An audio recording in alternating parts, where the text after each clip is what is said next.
Regresamos aquí a Fórmula Financiera. Nos da mucho gusto que tenemos aquí en el estudio a Carlos Romero Aranda, el procurador fiscal de la Federación, así que aportarnos bien. ¿Cómo estás, Carlos? Muchas gracias por la invitación. Oye, Carlos, pues queríamos hablar contigo desde luego con esta iniciativa que le llaman la Ley Armenta, que en realidad son varios cambios a la legislación, para considerar como defraudación fiscal, equiparar la defraudación fiscal a delincuencia organizada. El sector privado está se opone, pero a ver, nos platicas, el monto el que se va a considerar ya como delincuencia organizada sería a partir de una factura de 24 millones de pesos, que si alguien se le da un gol por 24 millones de pesos, evidentemente que lo metan a la cárcel porque es un ladrón, ¿no? Son 8 millones de pesos de omisión, pero aparte, para que se considere delincuencia organizada tienen que darse muchos elementos. El primer tema es que tiene que ser un engaño, tiene que haber un perjuicio al fisco federal, tiene que haber una intención y voluntad de defraudar, pero aparte, para ser delincuencia organizada tendría que ser 3 o más personas que en forma constante y organizada, permanente, lleven a cabo actividades ilícitas para defraudar al fisco federal. O sea, no solo es la omisión, sino tienes que conjugar todos estos elementos para poder ser considerado como delincuencia organizada. Qué bueno que lo dices, Carlos, bienvenido, gracias por estar aquí con nosotros, Carlos, pero qué bueno que lo dices porque hay una serie de informaciones que se han convertido en una especie de leyenda en los últimos días, en donde se advierte que si se aprueba esta iniciativa de ley, cualquier persona, cualquier contribuyente honrado que pudiera incurrir en un error o el error de su contador, podría ser considerado como un criminal fiscal. Cuéntanos cuál es la diferencia y en qué consiste realmente esta nueva vía que están buscando ustedes para enfocarse en un tipo de delincuentes fiscales. Esta reforma está enfocada a atacar los grandes defraudadores del fisco, que son las empresas factureras, llamadas así. Si contemplamos que, de acuerdo a información que tiene el SAT, ya de operaciones reales que determinaron, son 360,000 millones de pesos. Lo que nosotros calculamos que se pudo haber defraudado, no lo que tiene el SAT, que es lo determinado, sino lo que se pudo haber defraudado, son alrededor de 500,000 millones de pesos. Es un mundo de dinero lo que significa esto, y tenemos que dar soluciones draconianas para poder llegar a esto, pero sobre todo a estas bandas criminales. ¿Qué es lo que estamos haciendo? Estamos equiparando a la defraudación fiscal con delincuencia organizada cuando se den estos supuestos, sobre todo para los que venden y trafican con estos productos. Al que es un delincuente no peligroso, que es el que compra el producto, a ese se le dará otro tratamiento. A ese, incluso si se regulariza y está dentro del marco de la ley, quitándole los efectos fiscales a esos comprobantes, no se presentará incluso querella contra ellos, siempre y cuando se regularice. Pero es la diferencia. Esta reforma va encaminada hacia estas bandas criminales. ¿Por qué? Porque nosotros recibimos la información y nuestras investigaciones nos llevan a tener las declaraciones fiscales de estos contribuyentes, nos llevan a tener sus facturas, nos llevan a tener dónde su domicilio fiscal, nos encontramos con prestanombres, nos encontramos con domicilios fiscales que son covachas donde no hay un solo activo, que son rentadas, y estas empresas no tienen un solo activo. Entonces son empresas de papel. Nosotros necesitamos herramientas adicionales para poder llegar. ¿Y qué herramientas nos da la delincuencia, el equipararlos con delincuencia organizada? Nos dan escuchas para saber cómo se mueven, nos dan infiltrados para saber cómo se mueven esas bandas, cómo operan realmente, nos permiten hacer cateos. Estas bandas manejan mucho dinero en efectivo. Entonces nos permite llegar a las casas de seguridad donde tienen ese dinero y poderlo traer al fisco federal. Nos permite tener prisión preventiva oficiosa y nos permite tener testigos protegidos. Criterios de oportunidad para poder llegar a las cabezas. Estamos platicando con Carlos Romero, procurador fiscal de la Federación. Carlos, buenas noches, ¿cómo estás? Buenas noches. Oye, Carlos, me llaman mucho la atención, la verdad, porque esto ya es muy distinto a lo que se pensaba. Realmente no estás entonces yendo contra el contribuyente que se le pasó una factura o que el contador se equivocó. Yo pensaba que iban con ustedes contra los contadores, la planeación fiscal, esto que tradicionalmente... No, esto ya son bandas organizadas, lo que estás diciendo, tienen casas de seguridad, manejan efectivo, puede ser muy seguramente lavado de dinero. ¿Qué es a lo que se está enfrentando? Por ponerte un ejemplo, hay unas redes que estamos investigando que están en esta red de factureros, más de 300 empresas involucradas. O sea, multiplica 300 empresas por los accionistas que puede tener, por los administradores, por los domicilios fiscales, por la persona que tiene la firma electrónica avanzada. ¿Cuántas personas están metidas en esto? Y eso es nada más los que aparecen ahí, más todos los que llevan a cabo la operación, todos los que llevan y reciben el dinero, los que llevan a cabo las facturas, los clientes, y al final de cuentas, ¿quién recibe las comisiones que cobran estas empresas para beneficiarse ilegalmente de la defraudación fiscal? Oye, ayer estuvo aquí, platicamos con Herbert Bentinger, fiscalista que tú debes conocer. Él decía que, que una propuesta que él hacía es, si el problema son las empresas fantasmas que se constituyen y efectivamente se establecen en un jacalito o con unas personas de muy bajos ingresos que no les puedes proceder en contra de ellos porque no tienen nada y facturan millones de pesos. Si el SAT hoy te cacha absolutamente todos, hay tanto control en las facturas, ¿por qué no hay un seguimiento de las empresas nuevas? Si una empresa, y me parecía muy inteligente de parte de Bettinger, si creas una empresa el 18 de septiembre y al día 25 ya facturó 500 millones de pesos, algo está mal. Deberían de prenderse todas las alertas en el SAT y ir a averiguar qué pasó con esta empresa que estaba facturando 500 millones o 100 o 200 cuando la acabas de constituir, lo que es prácticamente imposible en una empresa verdadera. Esos son acciones preventivas. Y el SAT está implementando varios de esos y tiene mucha razón, porque al final de cuentas, si tú interceptas a la empresa desde el inicio, es mucho más fácil frenar esa actividad. Nosotros vamos contra los delitos ya cometidos. Es distinta la operación y esta reforma precisamente va encaminada a los delitos que se cometan de una vez entrada en vigor la reforma hacia adelante. No puede ser retroactivo. Okay. Claro. Oye, Carlos, yo creo que hay un punto que es bien importante y que de los sectores más preocupados son el Consejo Coordinador Empresarial, la Coparmex, en fin, la representación empresarial. Y tiene que ver con cómo va a ser la autoridad para mantener el delicado equilibrio entre el enfrentamiento a estas bandas organizadas que es necesario abatir, que es necesario eliminar, y el respeto a las garantías individuales de las personas y cómo evitar que una modificación a las leyes correspondientes pueda llevar a que el Estado se convierta en un Estado inquisidor, en un Estado totalitario, en un Estado que pueda actuar con revanchismo, incluso contra los adversarios políticos. Lo primero que tenemos que hacer es confiar en las instituciones. Al final de cuentas, están 4 autoridades involucradas de 2 distintos poderes y un órgano autónomo. ¿Por qué? Porque el SAT lleva a cabo las auditorías y hace un dictamen de que sí puede haberse cometido un delito. Lo remiten a la Procuraduría Fiscal de la Federación. La Procuraduría Fiscal de la Federación revisa el expediente y dice si en efecto se cometió delito o no se cometió delito. Si dice sí se cometió delito, presenta la querella respectiva y la lleva a la Fiscalía General de la República. La Fiscalía puede determinar si se ejerce acción penal o el no ejercicio de la acción penal. Si al final de cuentas se determina ejercer la acción penal, se lleva el asunto con un juez y el juez es el que vincula proceso o decide no vincular a proceso si considera que no hay delito. Es decir, estamos con 2 autoridades que son del Poder Ejecutivo, la Fiscalía, que es autónoma, y luego llegamos con un juez que es parte del Poder Judicial de la Federación. Entonces tiene que haber un equilibrio institucional que al final de cuentas, si llegamos a la última instancia y el juez dice hay delito, pues hay una alta probabilidad de que haya delito. Los números que tenemos en la Procuraduría actualmente es el 92% de asuntos ganados. ¿Por qué? Porque los asuntos que realmente presentamos querella son asuntos donde consideramos que sí hay delito y que está casi a prueba de balas. Eso es, obviamente nos dices ya la principal preocupación o de las principales facturas falsas, obviamente ya nos comentas, viene la iniciativa, les van a dar ya a ustedes bastantes dientes para entrar, pero aparte de las facturas falsas, ¿qué otro problema encuentran ustedes? ¿Qué otra gran preocupación tienen actualmente la Procuraduría Fiscal? tenemos que elevar la recaudación, tenemos que minimizar los delitos. Por esa razón, sí se está llegando a ciertos delitos donde va a haber prisión preventiva oficiosa, pero igual, que sean arriba de 8 millones de pesos y que sean delitos calificados conforme al Código Fiscal de la Federación, al artículo 108. O sea, si evades al fisco por 8 millones de pesos, cárcel. Pero siempre y cuando caigas en alguna de las calificativas.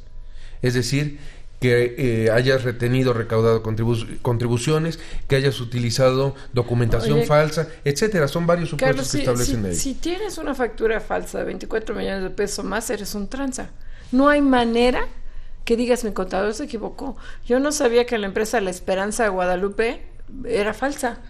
O sea, no puede ser. Con una factura de 24 millones de pesos más, eres cómplice del fraude.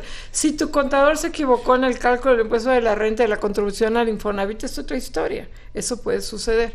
Y entonces a lo mejor pues si tienes un problema, si hay una discrepancia en el pago del IVA, pero una factura de una empresa fantasma por más de 24 millones de pesos y que te digas, yo no sabía. No sé a quién le pagué. Sí, no puede ser.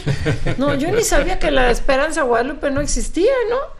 No puede ser, ahí sí creo que sí es colusión. Por eso lo que estamos buscando es que se eleven los rangos, que se eleven el umbral, para que precisamente por los que vayamos sean los verdaderos defraudadores. Carlos, tratándose de esta iniciativa que está buscando ser aprobada en el Poder Legislativo para modificar varios ordenamientos, porque no solamente es una ley, sino varios ordenamientos para enfrentar a los factureros, entiendo yo que ustedes como autoridad tienen identificados distintos esquemas a través de los cuales llevan adelante esto que ustedes buscan denominar como delincuencia organizada, delincuencia fiscal, criminalizada. Cuéntanos cuáles son esos esquemas que ustedes han encontrado en operación.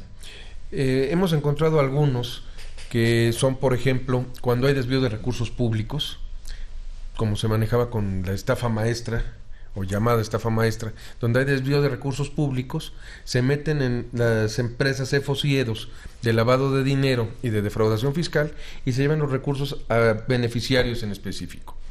Por el otro lado, hay los que se dicen que son fiscalistas, personas que tienen sus empresas que te ayudan a minimizar la carga tributaria en forma ilegal, que te mandan la factura, te devuelven el dinero y el IVA se lo reparte. Sí, claro.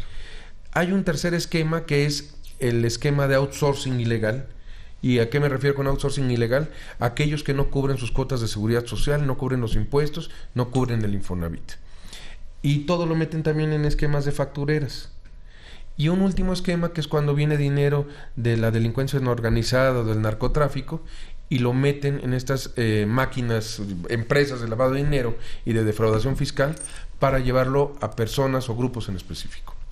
Carlos, había una oposición férrea por parte de los empresarios del Consejo Coordinador Empresarial. Hay esta oposición férrea del Consejo Coordinador Empresarial, de la Coparmex, en fin, se han dicho que si ya se conocían las grandes facturas, si ya sabían quiénes eran los delincuentes, por qué iban a hacer esto, que podría darse como una cacería de brujas. En fin, ¿tú qué le respondes a los empresarios? Que tengan confianza en nosotros, que tengan confianza en las instituciones. Al final de cuentas, todo lo que estamos comentando ahorita viene en la propia exposición de motivos de la iniciativa. Entonces, creo que al final de cuentas es una reforma que necesitamos, es una reforma que nos va a permitir llegar a las cabezas y que al día de hoy no tenemos esas herramientas para poder llegar. Aunque podamos saber quiénes son las cabezas, en un juicio no es solo saber, tienes que demostrarlo, tienes que tener los elementos de prueba para poderlo demostrar ante un juez y que sean vinculados a proceso y que en todo caso sean metidos a la cárcel a todos estos defraudadores. Oye, y bueno, tú decías también, bueno, yo que tenía oportunidad de platicar contigo, que yo me quedé horrorizada. Gran parte del outsourcing ilegal se hacía en dependencias del gobierno federal. Ahí se va a proceder en contra de estos administradores que tenían los trabajadores los contrataban, les pagaban 20 pesos y no les daban prestaciones y a través del outsourcing evadían impuestos. Estamos revisando algunos de estos esquemas para determinar si incumplen con las disposiciones fiscales aplicables. Iniciaremos los procedimientos que correspondan. Carlos, yo creo que sí hace falta dejar muy claro ¿En qué consisten estos cambios y si son realmente novedosos o ya había un antecedente de esta consideración de los delitos fiscales como delitos graves? Hasta antes de 2016 estaban los delitos graves en el Código Fiscal de la Federación. A partir de la entrada del nuevo sistema penal acusatorio es cuando se le quita la prisión preventiva oficiosa a los delitos fiscales. Entonces estamos regresando a un esquema propiamente que estuvo vigente hasta 2016, donde a ciertos delitos sí se le prevé como prisión preventiva oficiosa, a algunos delitos fiscales. A ver, y si te van a meter a la cárcel por 24 millones de pesos, haber hecho la defraudación de 24 millones de pesos, obviamente es que sí existe un fraude fiscal. Por supuesto, porque es lo que hemos reiterado. No vamos contra la empresa legalmente constituida que cumple debidamente con sus obligaciones, o que por un error no pagó sus impuestos, o que simplemente por un atraso. Ahorita la situación es complicada para las empresas. El hecho de que no puedan cumplir con sus obligaciones por una razón natural de la administración propia de la empresa no significa que es un delito. Entonces, nosotros vamos por los delincuentes, por los que cometieron un engaño, por los que realmente tenían la intención de perjudicar al fisco federal, que son este tipo de empresas defraudadoras. Porque además estamos hablando de 10,000 empresas, de montos defraudados que pueden estar entre 300,000 y 500,000 millones de pesos, porque tampoco saben el monto exacto. Pues son proyecciones entre lo que pudiste haber recaudado y lo que estás recaudando por esos conceptos. Entonces, uno es el número que tiene el SAT de lo que realmente ya identificó en sus CEFOS y EDOS, y otros son las proyecciones de lo que consideramos que se ha dejado de recaudar por esos montos. Y yo te voy a hacer alguna pregunta que lo han comentado, se escucha en la calle, las personas están con el temor, se ha esparcido una serie de informaciones que no tienen sustento, pero que la gente se queda con ellas. Hay quien dice, bueno, ¿y qué va a pasar? Es que yo tengo un departamento y yo lo rento, y como no estoy cumpliendo bien con el fisco, me van a meter a la cárcel, me van a considerar como crimen organizado, me van a quitar con la ley de extinción de dominio mis propiedades. ¿Qué les responderías a esas personas que tienen esas inquietudes? Que nada de eso es cierto. Al final de cuentas, sí es delincuencia organizada, pero por como motivo de defraudación fiscal, aquí tenemos una reparación del daño. La víctima o ofendido es el fisco federal. Entonces, el que pide la reparación del daño es el fisco federal, y se le entregan los montos para el pago de contribuciones. No hay una extinción de dominio, que es un procedimiento para delincuencia organizada, pero delitos que no son fiscales. Qué bueno, esa es una aclaración muy pertinente, sí. ¿No? Porque sí, había muchas dudas, como dice Marco. Hoy otro de los temas obviamente aquí es cómo es que llegan ustedes a estos umbrales ya nuevos para que sea defraudación fiscal. ¿Cómo lo miden? ¿Porque eres ya gran contribuyente o contribuyente medio? ¿Cómo lo miden? Nosotros, después de hacer los 8 y 24 millones, ¿no? Que son 8 millones de omisiones, por lo cual te da una facturación de 24 millones, lo que omitiste realmente son 8 millones. Pero esta reforma en general es después de un análisis que hizo la Secretaría de Hacienda con el presidente de la República, para determinar que esto realmente es un cáncer. Se volvió el deporte nacional el no pagar impuestos, y sobre todo estos esquemas que son tan dañinos. Esta reforma está siendo un parteaguas en la persecución de delitos fiscales a nivel Latinoamérica. Yo he estado en comunicación con algunas autoridades de Sudamérica y están preocupados porque estas mafias están migrando hacia allá. El esquema de factureras está llegando a Argentina, está llegando a Uruguay, y ellos están muy al pendiente de esta reforma porque tienen que aplicar esquemas semejantes para atacarlos. Yo ya en la comparecencia, al participar en el seminario de Moody's, el secretario de Hacienda, Arturo Herrera, anunció que iban a venir medidas más estrictas por parte del SAT, porque hay que cerrar hay que cerrar la pinza desde que la empresa fantasma se están creando, porque tú hoy día te equivocas, es el día 17 que tienes que pagar tus impuestos, y al día 19 te llega una cartita del SAT, estimado contribuyente, no ha pagado usted. ¡Ah! ¡Qué horror! O sea, tendría que detectarse automáticamente, ¿no? Si el SAT hoy día detecta en tu pago de impuestos algo que no le gusta, te llega la cartita de estimado contribuyente. Hemos notado una anomalía, yo me quedo morir cuando recibo una cartita de estimado contribuyente. O sea, ¿cómo es posible que no detecta a las empresas así, ipso facto fantasma, ¿no? Hablamos de que son cerca de 8,000 empresas que han detectado de esto, eso. más las que se han creado, más las que todavía aún no se detectan. Entonces sí es un mundo de defraudadores que están moviéndose en ese ramo. Y sí quiero también ser muy enfático, esta tampoco va a ser una solución perfecta para toda la vida. Estas son mafias que van migrando y que van cambiando de acuerdo a cómo se van dando las circunstancias. Por eso esto nos va a servir en un inicio, pero pues como todas las leyes hay que irlas ajustando poco a poco para ir tapando los hoyos que estos delincuentes van abriendo. Entiendo, Carlos, y corrígeme si me equivoco, que por eso es que en estas modificaciones a la ley no se está colocando de manera nominal a las empresas factureras, porque han cambiado en el tiempo pues su manera de autonombrarse. Y yo te preguntaría además, me parece también que existe una especie de dos universos a partir de la entrada en vigor de esta ley, si se aprueba, en la que se consideraría a contribuyentes o a evasores peligrosos y evasores no peligrosos. Sí, al final de cuentas, la propia iniciativa que está discutiéndose, ahí se menciona sobre los contribuyentes o delincuentes peligrosos y los no peligrosos. Los que peligrosos son los que sí se quieren en la cárcel. A cualquiera de estas factureras, tú le dices, oye, tienes un crédito fiscal o vas a iniciarte un procedimiento por 20 millones de pesos, págalo ya y muere. Van, te pagan los 20 millones y siguen haciendo lo mismo. Estas mafias las tienes que desactivar, por eso son los peligrosos. Se cambian de Exactamente. Aquí necesitas llegar a las cabezas y desactivar toda esta red criminal. El contribuyente no peligroso es el empresario que tiene una empresa normal, que camina normalmente en sus operaciones y que al final de cuentas, por una cuestión circunstancial, compró una de estas facturas. Pero él no es un peligro para la sociedad. A él no lo queremos en la cárcel. A él queremos que se regularice, que le quite los efectos fiscales a sus facturas y que siga trabajando como debe ser. Si te cachan hay que regularizarte, mi chato. O sea, no crees. Además es eso.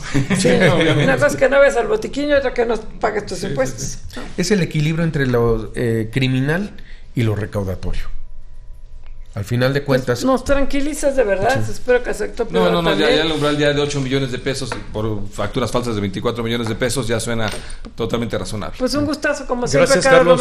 Muchas gracias, Carlos, por la invitación. Muchas gracias. Y les agradezco mucho todo. Y a pagar impuestos, porque ahora sí hay que temerle al fisco. A portarse bien. Carlos, nuevo mejor amigo. Sí. Me gusta, amiguito. A ver, ¿cuándo vas a la casa? Vamos a un corte, no se vayan.